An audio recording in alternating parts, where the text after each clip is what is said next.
Hello, I'm Greg Sorensen, the marketing manager for Berkshire Coral International. It gives me great pleasure to speak this morning with Steve Smith, president of Berkshire Coral International. Good morning, Steve. Hey Greg, how are you doing? Very well, thank you. So tell me, when did you first start working at Berkshire Coral International? Well, let's see. I began in the middle of September 2019. So it's been, what, 7 or 8 months at this point. So I'm still a newbie to BCI. I interview, it's a fun story because my final interview with the Board of Trustees was held at one of last summer's events, the week in Boston at Tufts University. So I got sort of I was in this stressful, interviewing for a job mode, but also getting to see BCI in action. And one of my favorite early stories was after we had interviewed for a couple of hours, the board said, well, why don't you go over to the dining hall and just sit with some people and chat with them? And that was illuminating. I heard a lot about choral music in the following hour. That's a wonderful start to your connection with BCI, one-on-one with the people. Tell me about moving to the Berkshires. Well, so after got the job, we took a trip out to the Berkshires to do some house hunting last summer, and we found a great house in Pittsfield that we love. So it was right after Labor Day in September, my partner and I loaded up the car. The movers had already come, and we did the cross-country drive across 90, which was something I always wanted to do. And so from Seattle to Pittsfield, we ran almost the whole route of Interstate 90. That's a great way to begin a new life. It felt like a dramatic new start, and it was a fun way to begin our journey. Now, I've known you for some decades now, and we've been Not colleagues. too many decades, please.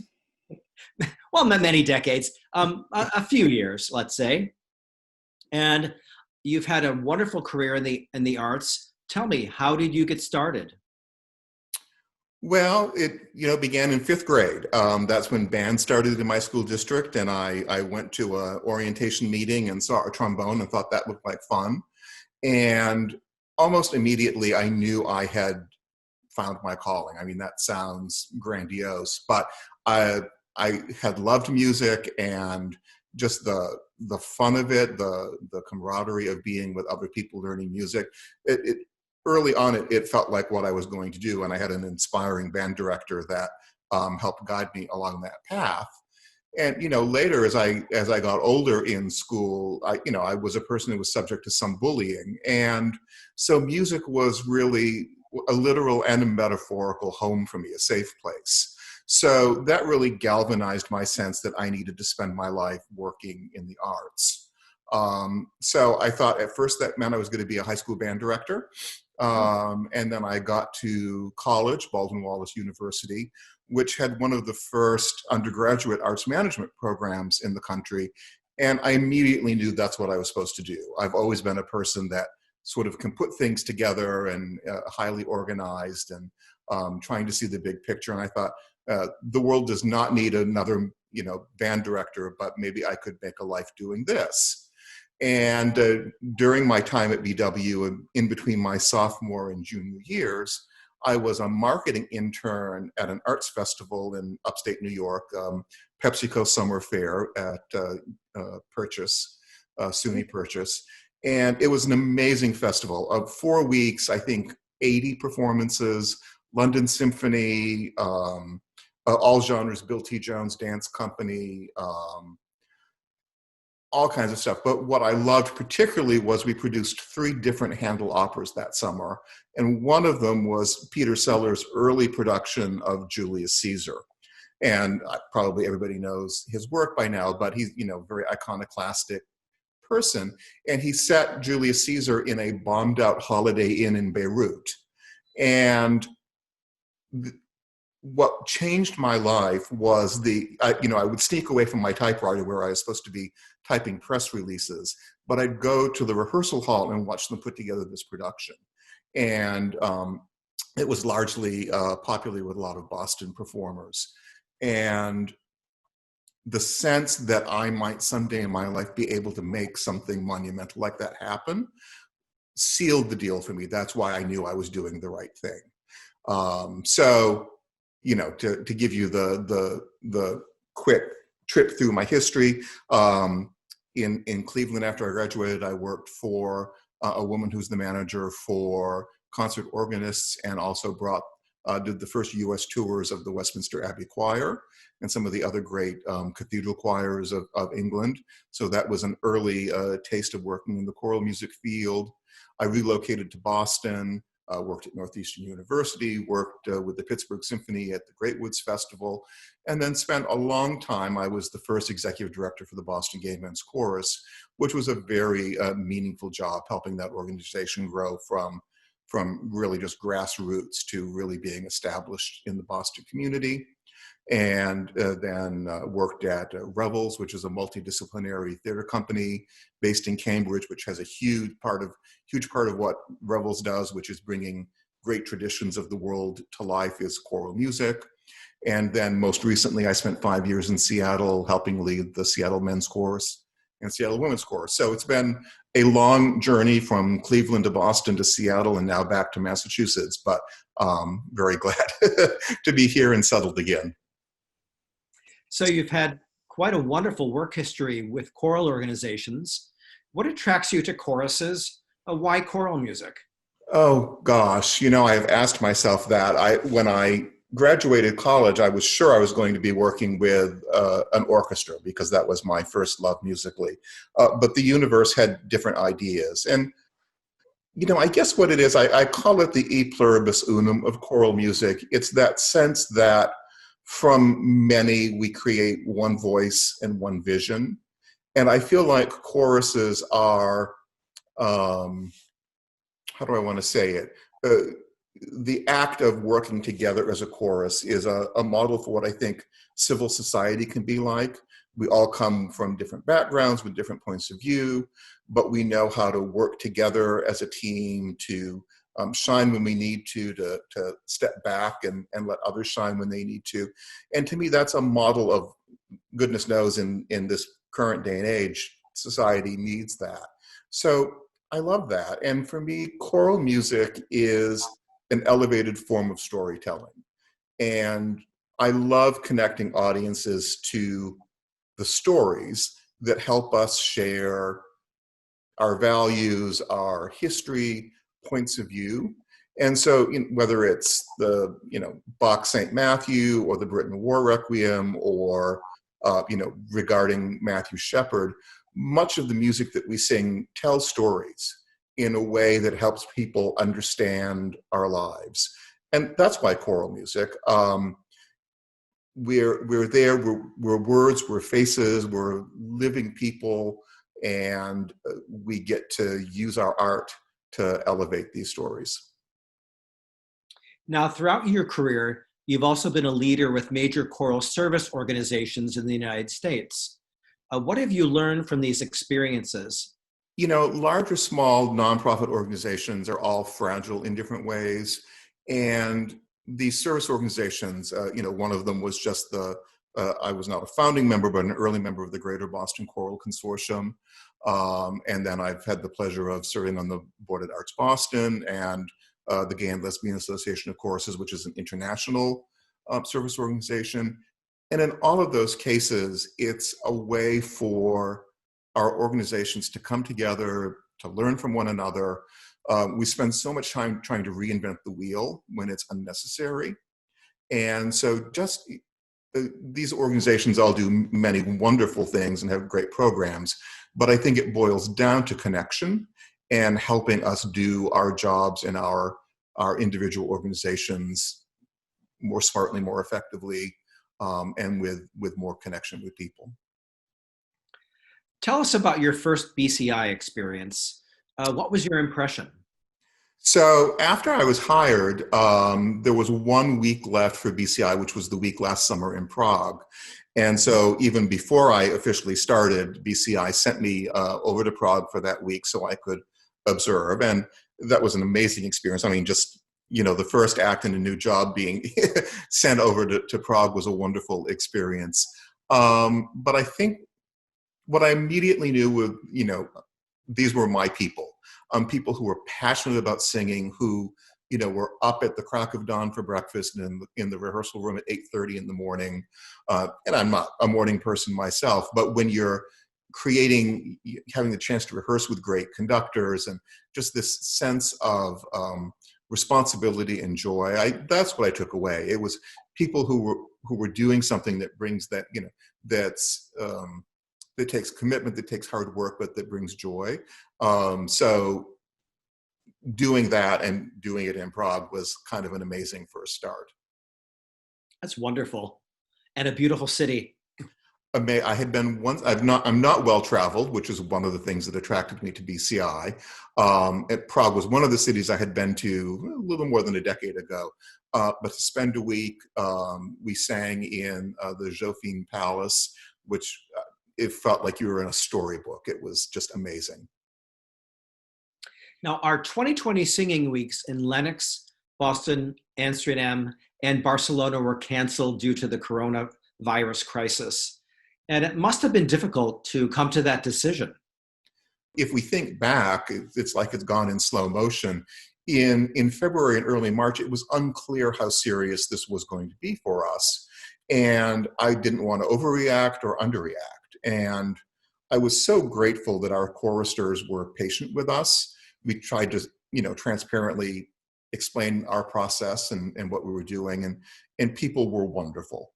But clearly, as we got into the middle of March, it was clear that it was not safe for folks to sing anywhere, here or in Europe. So we did make that difficult decision, and I'm 100% certain that it was the right and necessary thing to do.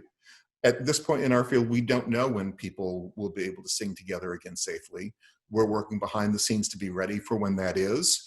And when it's ready, we're going to go full force. How has BCI adapted to the current situation we're in? Well, we're making it up day by day. You and I have been working together with the team on some online resources. And I'm one of those people, not quite a Luddite, but choral music to me, in its essence, it's people singing together in person for audiences. And that's what we can't do right now. And I don't kid myself that online alternatives can or should replace that. But it's all we have at the moment. So we're moving forward in a couple of directions. One, we're trying to think what online resources and activities, for lack of a better word, can we put together to keep our own community connected, to keep BCI singers and friends and interested people just connected as people that share this passion for choral music. And we sort of had an inaugural event with a Mozart listening party, and we're planning some more of those things. Just as a fun, again, in March when the cancellation was happening, I asked folks to send their favorite recipes, since we're all sequestering at home for the most part. And week by week, our team is doing a fun little thing of filming some of these recipes and making them available. So this is the social aspect, which we're just trying to fill that gap a little bit. And then we're working on some learning opportunities, ways that in this time when we can't be together in person, how can we keep our voices limber? How can we keep learning about what we love? So, at the moment we have for the summer a chance to buy online voice lessons with some of our great faculty from the past. We will have some online warm-ups so that if you're at home and not be able to sing with others at the moment, you can sing along and keep your voice limber. And we're working on some more ideas for the fall. In whatever period that we have to be apart as singers, we're asking ourselves the question, what can we do to add value to the lives of people that love to sing? Now, I want to mention one person that I know you greatly enjoy working with, BCI Music Director Frank Nemhauser. He's the the heart and soul of this organization. And so he's able to connect with singers with that sense of history of what we do. Frank is working on a bunch of interviews right now. So we've called up a lot of the conductors we've worked with in the past, and Frank is going to do just some informational interviews so that we can sort of stay in touch with what's on their mind, how they're coping with the situation, and whatever insights they have on the music they're working on. So tell me, Steve, what's on your playlist during this lockdown period? Oh, my playlist. Well, I mean, I will admit I've largely been trying to pick cheerful music because I just sort of need that lift. And so half the time, my friend, working from home, obviously, my friend in the background is the Sirius XM Broadway channel. I love Broadway music almost as much as I love, well, I'm not going to compare them. They're two children I love equally, but I love Broadway music. So that has been a great friend, particularly at this time. Schumann symphonies, for some reason, they're just buoyant. I love them. There's the recording that I love is Christoph von Dohnanyi with the Cleveland Orchestra. And I was a college student at the time that he recorded them. So they're near and dear to my heart. I've been listening to those. And I've been Bruckner. So Bruckner symphonies, which when I was younger, I was incredibly impatient with. I'm like, oh my God, he's just repeating the same thing over and over. And now with a bit of age, I'm appreciating that. So in a time where we have lots of spare time, I'm working my way through the Bruckner with a sense of patience and gratitude. As a former brass player, oh my gosh, those climaxes are something else.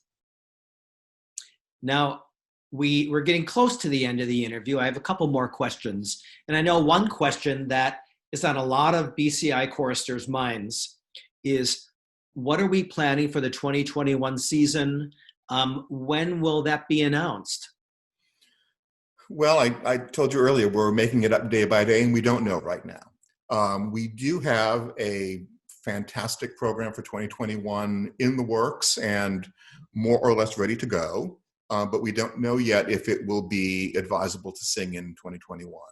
So the plans are there, the cities are there, we're working on the repertoire, and we'll make a decision. Well, we'll know more. That's all. I don't know if it'll be an announcement, but we'll know more late summer. And again, I believe that great leadership is transparent leadership. So, I'll keep everyone in the BCI family posted. We'll, at the end of the summer, look at where we are in the world and is that something we can plan for? And if we have to postpone, we will. Certainly.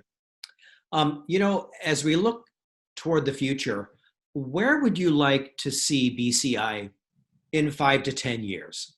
I spent a lot of time thinking about that, and we just surveyed BCI choristers in the past month or two, and the overwhelming message that I heard from more than 700 choristers that responded is that BCI is a place that gives them choral music opportunities they can't get elsewhere. So my vision is to continue that. I want people to see BCI as a venue of joy for people that love to sing, and that we're the people that create choral music experiences that you can't get at home, that you can't get elsewhere, be it amazing venues, repertoire. And I also want BCI to be a place where everyone feels that they belong as singers and as people. And so it's very important to me that BCI extend our efforts to attract younger and more diverse singers, because my long-term goal is to be certain that BCI is here for that next generation of people that love to sing. So that's what we're working towards. Steve, this was terrific. Thank you for taking time to speak with us. And we look forward to what's in store in the future at BCI. Well, great to catch up, Greg. We'll talk again soon, I'm sure.